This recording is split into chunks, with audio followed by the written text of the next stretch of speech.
Shalom, selamat pagi Bapak Ibu dan Saudara yang dikasihi oleh Tuhan Yesus.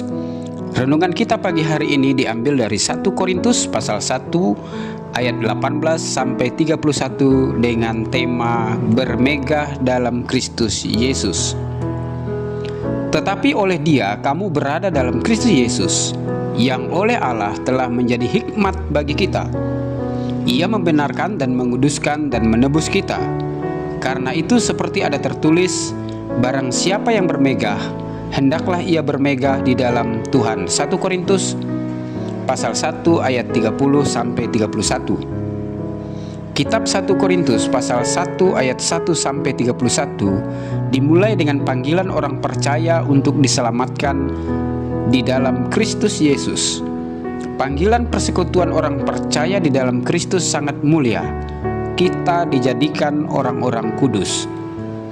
Paulus melihat begitu kayanya panggilan dan persekutuan orang percaya dengan Kristus Yesus. Kita sebagai jemaat Tuhan dipanggil oleh Tuhan, diperlengkapi dengan hikmat dan karunia roh, agar hidup persekutuan kita sebagai jemaat memiliki pengaruh dan dampak yang besar untuk dunia, agar hidup jemaat Tuhan tidak bercacat cela pada hari Tuhan, dan umat Tuhan memiliki fungsi dalam pemberitaan Injil di tengah-tengah dunia yang menolak Injil. 1 Korintus 1 ayat 1 sampai 9. Sebagai orang yang sudah diselamatkan oleh pemberitaan Injil melalui salib Kristus, kita dibenarkan, dikuduskan, dan ditebus. Kita dijadikan orang-orang benar bukan karena kita hidup benar, tetapi melalui pengorbanan Kristus kita dibenarkan, dan melalui firman Tuhan kita berusaha untuk hidup benar di hadapan Tuhan dengan menjauhi dosa, setia dan taat pada firman Tuhan. Kebenaran Allah akan nyata dalam hidup kita karena kita dibenarkan oleh Tuhan. Melalui salib Kristus kita dikuduskan atau disucikan. Kita dijadikan orang-orang kudus. Kita adalah manusia berdosa. Tidak akan mungkin kita menjadi orang suci atau orang kudus, karena tubuh, roh, dan jiwa kita najis oleh dosa. Karya salib Kristus menyucikan dan menguduskan orang percaya. Karena itu Rasul Paulus tidak segan menyebut jemaat Tuhan dalam tulisannya adalah jemaat yang disucikan dan dikuduskan oleh Tuhan, sehingga persekutuan kita menjadi persekutuan orang-orang kudus. Peran besar karya salib Kristus hanya dapat dipahami dan dimengerti oleh orang percaya dan mereka yang terpanggil dalam persekutuan dengan Kristus Yesus.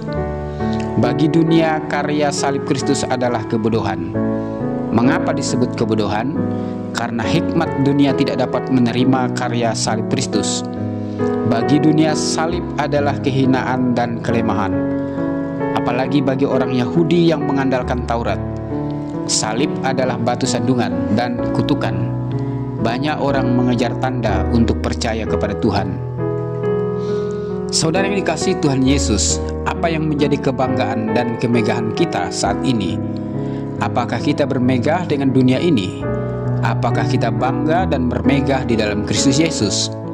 Di hadapan Allah, apa yang dimegahkan dan dibanggakan oleh dunia adalah kebodohan tanpa arti. Tetap pertahankan iman kita, karena kita telah dibenarkan, dikuduskan, dan ditebus dalam Kristus Yesus. Itulah kemegahan kita di dalam Kristus. Kita bersyukur karena dibenarkan, dikuduskan, dan ditebus dalam Kristus Yesus. Selamat pagi, selamat beraktivitas. Tuhan Yesus memberkati. Amin.